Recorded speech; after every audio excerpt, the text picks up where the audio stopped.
Peux-tu te présenter, s'il te plaît, à tous ceux qui te regardent aujourd'hui? Je suis Patricia Ouattara, épouse Kakou, informaticienne de formation et je suis la fondatrice de la marque Yu-Gi-Oh! Comment t'est venue l'idée de la création de Yu-Gi-Oh! Et en quelle année Yu-Gi-Oh! A vu le jour? Yu-Gi-Oh! Est né en 2018, voilà, suite à une expérience que j'ai eue moi-même. Donc à la base, j'avais les cheveux défrisés. Franchement, j'aimais pas la texture de mes cheveux. Donc du coup, j'ai dû faire un big shop, j'ai coupé les pointes et tout ça, j'ai coupé mes cheveux et j'ai laissé pousser mes cheveux naturels. Voilà. Donc après ça, j'ai vu que mes cheveux étaient vraiment... Je n'arrivais pas à prendre soin de ces cheveux naturels là en fait. Donc là, je me suis dit, pourquoi ne pas chercher comment apprendre à prendre soin de ces cheveux naturels puisque je veux être au naturel. Voilà. Donc j'ai commencé à faire des recherches et là, je me suis rendu compte que prendre soin des cheveux naturels, c'est vraiment de l'argent, du temps et tout ça. Parce qu'en ce moment-là, en 2018, c'était vraiment pas facile de prendre soin de ses cheveux naturels. Voilà. Donc après, je me suis dit, pourquoi ne pas créer quelque chose qui pourra aider les personnes qui étaient aussi dans mon cas. Et j'ai pensé dans un premier temps à créer un groupe WhatsApp où j'allais mettre mes conseils, ce que j'apprends, ce que je... Voilà, et aider les autres. Et mon voisin de classe, je lui fais un coucou à l'université, voilà, qui m'a dit, mais pourquoi tu ne crées pas ta marque au fait de produits et tout ça pour que voilà, les gens puissent mieux connaître la chose, tu vas fabriquer les produits. Donc ça m'a donné une technique, voilà, et j'ai créé la marque YouTube, voilà, comme ça. C'est parfait, tout simplement des suites d'une mauvaise expérience. Alors, que signifie Yu-Gi-Oh! Parce que c'est pas un nom commun, c'est pas quelque chose qu'on a déjà entendu parler, la plupart du temps ce sont des noms européens et tout, mais qu'est-ce que veut dire exactement Yu-Gi-Oh! Donc là déjà il faut savoir que je suis taïwanaise, je viens du nord du pays. Voilà, donc chez nous, Yu-Gi-Oh! Ça veut dire cheveux. Donc je n'ai pas cherché trop loin, j'ai pris un truc vraiment très original et voilà, ça donne. Voilà. Dans quel domaine donc se situe Yu-Gi-Oh! Dans quel domaine exerce Yu-Gi-Oh! Yu-Gi-Oh! Se situe dans le domaine capillaire, l'entretien des cheveux, les astuces pour les cheveux. Et quand j'ai dit capillaire, je n'ai pas précisé les cheveux forcément afro. Même les personnes qui ont les cheveux défrisés et tout ça peuvent aussi utiliser les produits. Et ça va amener ces personnes-là à venir vers le naturel et c'est ça l'objectif de Yu-Gi-Oh! Quelles ont été les difficultés rencontrées lorsque tu lançais Yu-Gi-Oh! Je suppose que lancer une entreprise étant jeune, étudiante, en 2018, des difficultés financières. Alors en ce moment, comment ça s'est passé? Quelles ont été les difficultés majeures que tu as eu à rencontrer lorsque tu lançais Yu-Gi-Oh! D'abord, il fallait avoir des produits. Voilà, parce que quand tu donnes des conseils à des personnes, ils te demandent, mais ok, tu m'as donné des conseils, qu'est-ce que j'utilise sur mes cheveux? Donc il fallait des produits qui sont adaptés aux cheveux et tout. Et donc il fallait que je trouve, voilà, donc, en Côte d'Ivoire, les produits qui sont vraiment très adaptés aux cheveux naturels. Ça, c'est dans un premier temps. Et le second, c'est que je n'étais pas encouragée par mon entourage, parce que quand je leur parlais de ça, bon, ça ne faisait rien en fait. Donc ils étaient, voilà, tu veux créer ta chose, après il n'y a pas de problème. Et même quand j'ai créé sachez qu'au début, je faisais que des produits de base. C'est-à-dire la matière première, beurre de karité, beurre de cacao, huile de coco, et voilà. Donc ça, on voit que tout le monde peut acheter ça au marché. Voilà. Donc quel est le plus que tu peux apporter en tant que Yu-Gi-Oh! Donc ça aussi, ça m'a boosté aussi à prendre conscience que je devais améliorer les produits que je vendais sur mon site ou sur ma plateforme Yu-Gi-Oh! Donc déjà, l'encouragement, c'était mort. Et aussi, concernant les moyens, c'était pas aussi terrible. Pas que j'avais de l'argent pour pouvoir faire, mais avec un petit budget, je pouvais acheter le beurre de karité et tout ça pour le commercialiser. À quel moment donc Yu-Gi-Oh! A pris son envol? Parce que face à ces difficultés, le manque d'encouragement, les difficultés rencontrées dans la fabrication, à quel moment réellement Yu-Gi-Oh! A pris son envol? Donc Yu-Gi-Oh! A pris son envol en 2020. Voilà, grâce à une activité, un projet qui a été mis en place qu'on appelait le Nappy Days, qui était fait par les ambassadrices parce que j'ai créé un groupe d'ambassadrices pour pouvoir valoriser les cheveux naturels un peu partout en Côte d'Ivoire, au niveau des villes et tout. Donc ces ambassadrices-là, chaque fin de mandat, elles organisaient un événement qu'on appelait Nappy Day. Et c'était la première fois qu'on organisait quelque chose comme ça et c'était vraiment très bien. Les gens ont vraiment apprécié, ils ont vu que voilà, c'était vraiment du sérieux et qu'on proposait quelque chose de vraiment top. Voilà. Aujourd'hui, quels sont les objectifs de Yu-Gi-Oh! Toi, en tant que fondatrice de cette marque, responsable de cette marque, quels sont les objectifs que tu as pour Yu-Gi-Oh! Dans 1 an, dans 2 ans, dans 3 ans, dans 5 ans?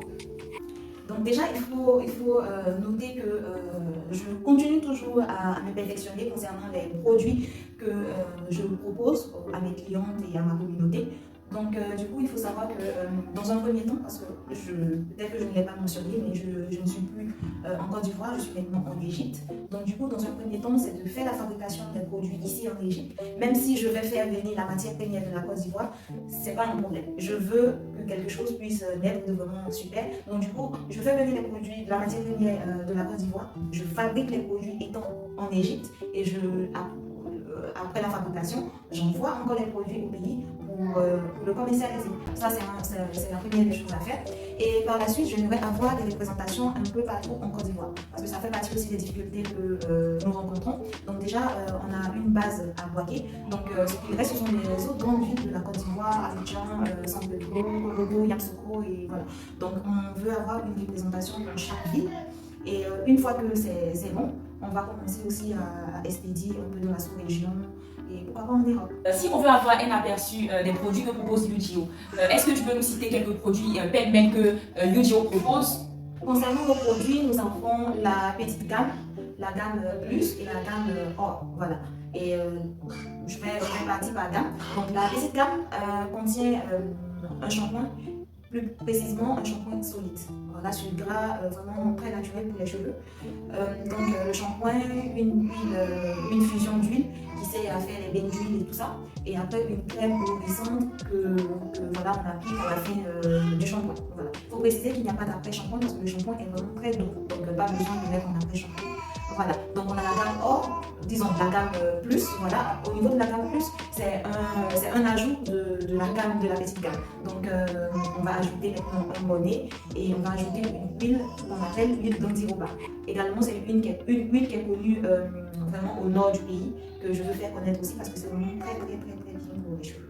Donc au final, on a la grande gamme, la gamme or. Voilà, donc on a le shampoing, on a la fusion d'huile, on a le bonnet, on a l'huile d'andiroba et on a une poudre super douce qui aide non seulement à démêler les cheveux, mais à régler aussi les problèmes du cuir chevelu. Voilà. Donc en plus de ça aussi, il ne faut pas oublier, il y a une huile pousse plus, voilà, qui est venue s'ajouter. Et il y a également une crème hydratante aussi qui est venue s'ajouter. Donc voilà. Donc en gros, UGO propose tout ce qu'il faut pour pouvoir vraiment prendre soin du cuir chevelu, de la texture des cheveux. Alors, est-ce que UGO veut seulement se limiter dans les produits capillaires ou UGO veut faire des innovations, veut apporter un petit plus? Donc là, qui dit UGO dit naturel, dit soin des cheveux et aussi, pourquoi pas, du corps. Donc là, on va aussi se pencher sur le soin du corps, donc tout ce qui est savon, crème et tout ça. En tout cas, c'est en cours. Où est-ce qu'on peut trouver les produits de UGO principalement aujourd'hui? S'il y a une personne qui te regarde en ce moment qui souhaiterait avoir des produits, où est-ce qu'on peut avoir les produits de UGO? Les produits de UGO sont présentement en Côte d'Ivoire et en Égypte. Donc en Côte d'Ivoire, on a seulement Boaké, comme je vous ai dit. Donc actuellement, on cherche une représentation un peu partout dans les villes de la Côte d'Ivoire. Donc Côte d'Ivoire, Égypte pour l'instant, mais ça va venir pour les autres. Est-ce qu'aujourd'hui, Madame Patricia Ouattara Ipuskapo, est-ce que tu peux dire que tu es fière de ton parcours? Parce que UGO, c'est depuis 2018, nous sommes en 2023. Quand tu regardes, depuis la naissance de UGO jusqu'à rencontrer les difficultés, se relever, créer des produits, les mettre sur pied, malgré qu'on n'a pas une formation de base en esthétique, est-ce qu'aujourd'hui, tu peux dire que tu es fière de toi? Tu es fière de ta marque UGO? Oui, je suis vraiment très fière de ma marque, de ce que j'ai créé. Mais je n'ai pas encore atteint mon objectif. L'objectif est encore à deux doigts, mais je pousse un peu pour que ça puisse se faire. Et j'ai vraiment besoin du soutien de ma communauté et aussi de toutes les personnes qui vraiment aiment le naturel à m'aider à communiquer voilà, sur les produits que je commercialise et aussi sur les services que UGO met en place. Si tu as un mot de fin à dire à toutes ces personnes qui te regardent aujourd'hui, quel sera ce mot de fin-là?